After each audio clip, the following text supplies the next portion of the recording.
I'll spray paint your ass! I got you! I got you! Oh shit, it is. Look at that. Hey, Hey, Johnny Slick. how you doing? Goddamn rat. I hope you're doing well. So I have seen all of The Penguin. That's right, your old pal Uncle HiTop has seen all 8 episodes, the entire first season, thanks to my guy Zach Pope, who gave me the contact info for WB, who then deemed me worthy enough of being able to see the whole show early. So thank you, Zach, and thank you, WB. Let me get the bullet points out of the way in case you're worried I'll spoil too much or say something you don't want to hear. Despite a few qualms I have with the show, The Penguin is a fucking masterpiece. It's not just riveting superhero television, whatever the hell that means. It's just damn good television, damn good storytelling. Lauren LaFranc and Matt Reeves have created the kind of connected universe spin-off show that I've dreamt about for years. It's a mature, no-holds-barred character study of a Batman villain that's often been and is too easily depicted as two-dimensional. It's a crazy, suspenseful trip into the forgotten corners of Reeves' Gotham. It's an exercise in duality, a show that constantly makes you feel an immense amount of sympathy, only to immediately remind you how twisted, how cruel, and how lost the Penguin is. It really is Breaking Bird, Better Cuckoo Oz, and the Paguanos. Point is, you should watch it, and I feel bad that everyone is going to have to wait until November 9th to see the story come to completion. I said it in my The Batman video, but it's true. The peak superhero universe as of now for me is the Reevesverse, the Batman crime saga. Masterpiece. I cried like 5 times. Masterpiece. You guys are always asking me, what do you want from these movies? They're just superhero things. What do you want? Well, I want this. This is it. This is what I want. There you go. Goodbye. I won't be spoiling too much, otherwise WB will slap me with a good old supina and you will break my already oversized beak, so this won't be a long one, but I do have a lot of rambling to do. So pour yourself a scotch, grab yourself a drop, and let's talk about Oz Cobb. But before we get into it, this video is brought to you by my Patreon page. I know you're skipping the ad, but the truth is $1 a month really does help. I've been trying to post a lot more on there. It helps us finance and finish the rest of the movie we've been working on for fucking 3 years now. I hate asking for money. I hate doing it. I hate it. Dirty rat! I feel like I should go to the church and confess my sins. But yeah, there's a bunch of cool tiers. I've been trying to post a lot more behind the scenes stuff on there. It really does help out. I could sell you on it more, but that's the truth. So if you have $1 to spare a month, it would really help me out. So thank you guys. Enjoy the video. Oz Cobb, that caused such a ruckus on the interwebs. And yeah, I think the name change is silly. I never thought superhero names were something that could ground a project. I mean, in that case, what are we doing here? Clark Kent, Rick Gray, Bruce Wayne, fuck me. But honestly here, I think it works. Solely because to me, Cobblepot always sounded like old money, forgotten royalty, which works if that's the character's background, right? Even Gotham, the show, kind of changed the history and pronunciation of the name to be Cobblepot. Mrs. Cobblepot. Mrs. Cobblepot. Here, Oswald is just a poor kid from the east side of Gotham who has far more in common with the likes of Henry Hill than he does with his typical comic book counterpart. So yeah, whatever. Oz Cobb. Matt Reeves and the team can do whatever the hell they want at this point and I'll eat it up, like fucking Kirby. The opening montage of The Penguin is so brilliant, reusing an image that we have already seen, extending it, using it as a viewpoint into Oz's head. At the end of The Batman, we saw this frame as a threat, a promise of what's to come. There will be a power struggle and someone will take control. And some will seize the chance to grab everything they can. Through the eyes of Batman, Oz is the sinister schemer who will rise to power. The opening of The Penguin recontextualizes this shot. We are now seeing through the viewpoint of Oz, and instead of a threat, we are seeing an opportunity. News reports, flashes of chaos intercut with the eyes of a man whose city has been destroyed, whose employer has been killed. A man who seems so small in the grand Gotham, so minuscule in the Falcone Empire. A man who has nowhere to go but up when the city is at its lowest point. Right away, we are told that this is his story and we are going to see the world through his eyes instead of those of the broken bat. I love how the pilot in particular uses every single penny of its budget to show us how desolate, destroyed, decaying Gotham is. It's a small thing, man, but when we were making our movie, it was always about making everything as dirty as possible. An exaggeration of trash, an abundance of disgust. Reeves's Gotham, while not having the heightened reality of the Burton films, the animated series keeps the hellish orange hues. The hungry pack of rats threats hidden in every panel, the fractured disconnect between classes, neighborhoods, people that has always been so prevalent in the comics. Throughout the season, you will get very purposeful cuts from the wealthy suburbs, the mansions where Carmine Falcone destroyed his family while creating an empire, and immediately cut to Oz walking the streets of Crown Point, this show's version of Park Row, where everything is cluttered, covered in graffiti, false promises, and lacking in hope.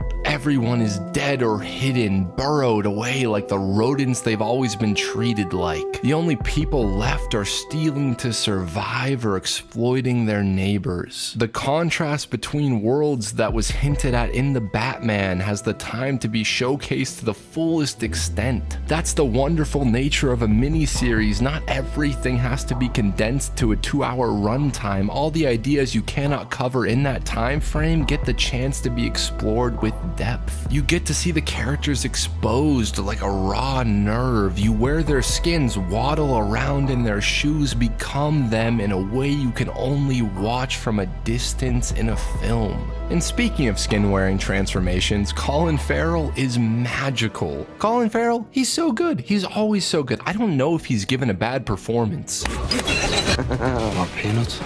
And what makes him good here isn't the complete disappearance behind the makeup. It's not the showy moments, the voice, the walk, the becoming of someone fictional and making him human. That's the stuff that will get attention. That always will, right? But it's his vulnerable moments of insecurity that are buried underneath the character's bravado. It's the glance, the slight waver when someone mocks his appearance or his place in the pipeline. It's the micro expressions of his hidden aggression, his resentment that is palpable yet never overplayed. The subtlety lies in his eyes. That's not just a testament to Farrell's ability as an actor or Mike Marino's makeup, but to the direction. It's so easy to cut something down for pace, to cut away once a character is seemingly done emoting, done expressing. But here, moments are allowed to play in full. The full range of human expression is allowed to show, creating an empathy and attachment. One of my favorite moments from the series happens in the pilot, where Oz and Victor are crammed onto the train. Oz looks and he sees this handicap seat. And at this point, we have just seen just how much pain his foot causes him, how much discomfort we know he must be in. Yet he will never allow himself to be viewed as having any kind of handicap, any kind of weakness. It's a telling moment played without dialogue, only through the visual storytelling, only through the performances. The character, the show, is defined by those moments. Here's a small-time thug who we know will grow into one of the biggest characters in the Batman mythos, who is doing all of this because he will never ever feel loved,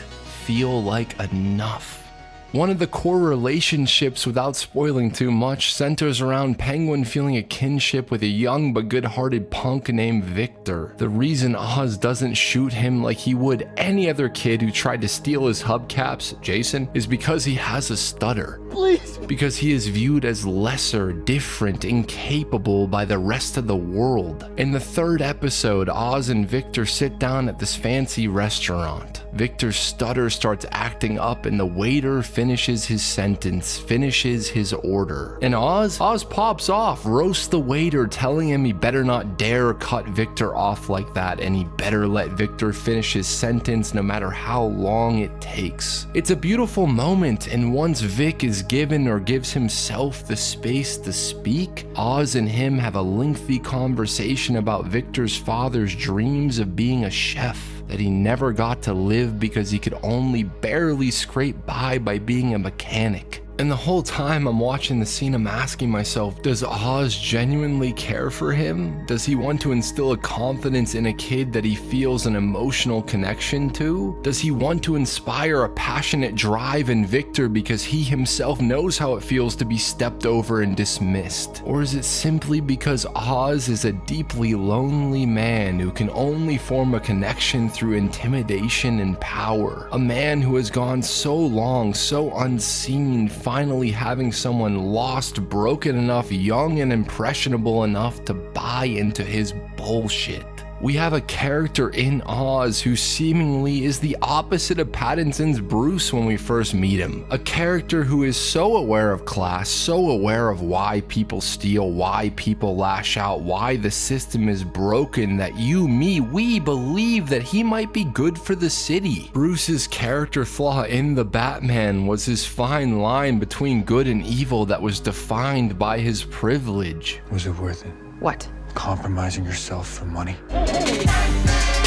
We are now following someone who had to literally maim, murder, burn, take money, take power from a system that will never give it out. Inherently, we are going to root for that person. The storytellers understand that. They understand that we want so badly to believe that Oz's understanding of the class divide in Gotham, of the poor, is based in empathy for the people he wants to be the man of, is based in appreciation for those at the bottom, the struggling families that need someone to care about them. We need Oz to be their corrupt protector, their champion. Yet as the series continues and he continues to exploit that broken system, those forgotten people, you feel an overbearing sense of disappointment, an ever-looming sense of dread. Colin Farrell, the storytelling as a whole, strike this insane balance of playing that empathy but never allowing us, the viewer, to entirely root for Oz, to entirely see the humanity. Oz is a narcissistic, cold-hearted monster, and like all monsters, we want to find a soul in him.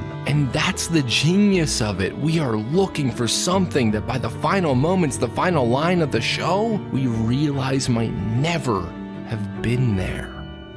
Sofia Falcone is a G, straight up show stealer. Everyone is saying that, and I hate agreeing with everyone clearly because I'm a constipated contrarian, but it's true. Kristen Milioti matches Colin in a similar way. Both, I believe, understand the heightened superhero, grounded, gangster, whatever you want to call it, pressure of playing someone who has existed mostly in beautifully articulated two-dimensional images. Sofia, which I'm not sure the trailers or even the pilot would tell you, is very much the co-lead of the entire show. Not sure I can say this, but the 4th episode has no Oz whatsoever, allowing us to leap into her mind, her torturous experience at Arkham. The editing in that episode, as you will see in the coming weeks, is top tier, fragments of a fractured mind. It's bleak, it's great, it's wonderful. This is what I want. This is it.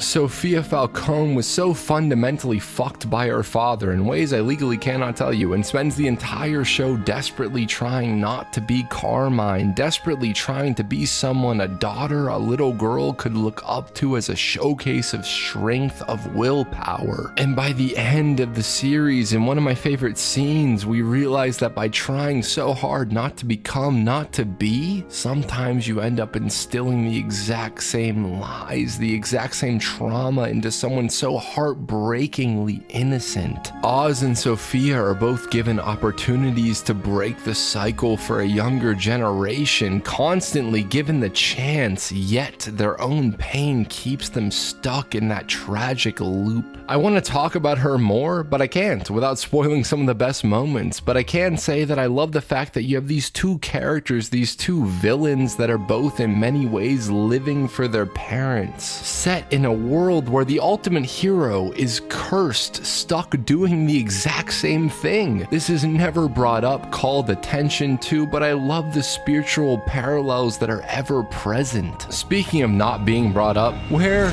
is Batman?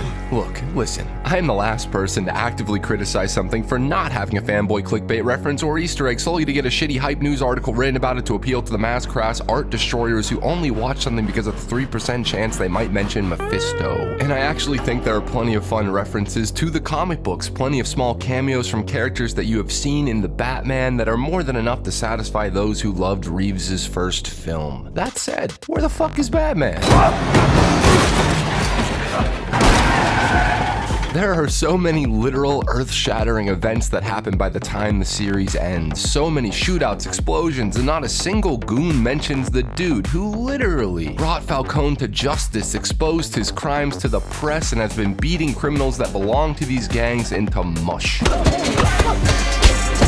The dude whose signal was so goddamn scary that motherfuckers would pancake into cars to avoid it. Young men who were about to commit a crime would turn straight just to avoid this symbol of vengeance. And nobody brings him up. There is one line and one shot that remind us of his presence, and one cruel, hilarious opening shot in a later episode that makes you think you might see him. And you know, personally, I never expected to see the Bat, to see Bruce, but the cautiousness, the avoidance, the allergy they have to mention his name, to say Batman, feels like a studio mandate, which by all means I really doubt the hard R-rated Penguin show had. They don't even mention Wayne. There are conversations about the rich, the powerful. There are plenty of conversations that happen among Oz, among the Falcones, where this not only could but should happen. Same goes for Jim Gordon, who was instrumental in tearing apart Carmine's control over the city. Yet, unless I missed it, not a whisper nor a word spoken about old Jimmy Boy.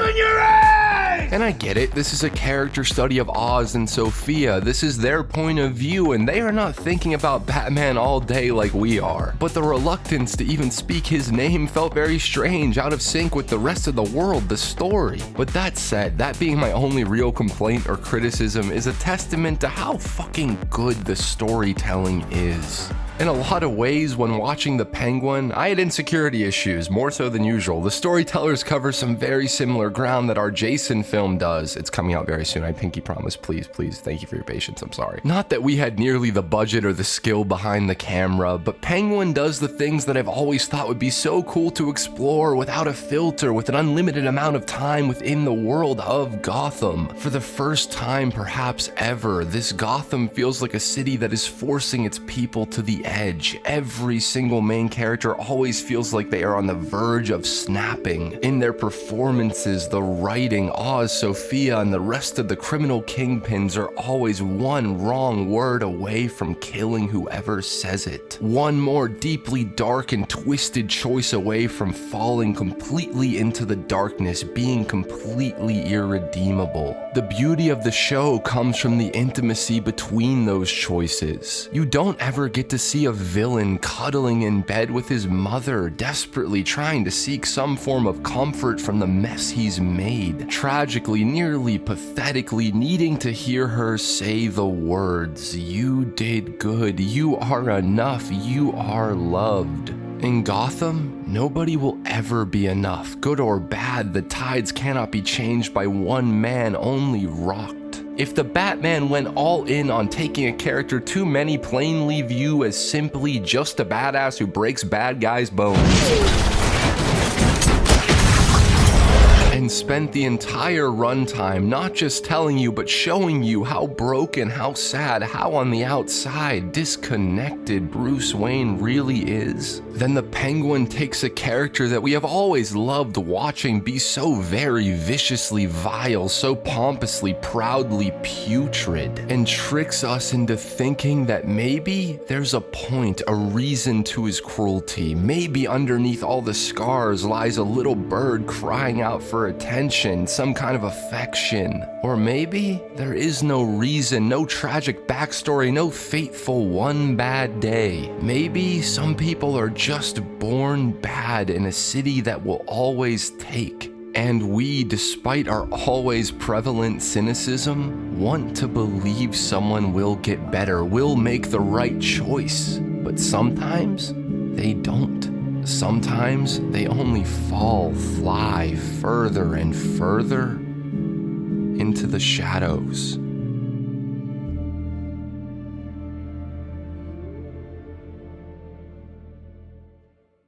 Hey guys, thank you so much for watching. This was so fun. I really hope you enjoyed the show. I'm sorry that you have to wait till November 9th to see the whole thing to completion. I was so lucky to be able to watch it early, so thanks again to Zach Pope for hooking me up, and thank you to WB. It's a joy. It's very similar to Jason, which is fun. A little scary, but fun. Speaking of, everyone's been like, when's it coming out? Our goal is to have it out in the coming months. I don't want to give a release date because I don't want to lie, and then people will be like, you delayed it again. And so I'm not going to give a release date, but we are working day and night. I'm so exhausted. I'm so tired, but I think it's something special, and I can't wait for you guys to see. And I hope all of you are doing well mentally, physically, emotionally, and as always, keep creating and have a lovely, lovely, lovely, lovely day.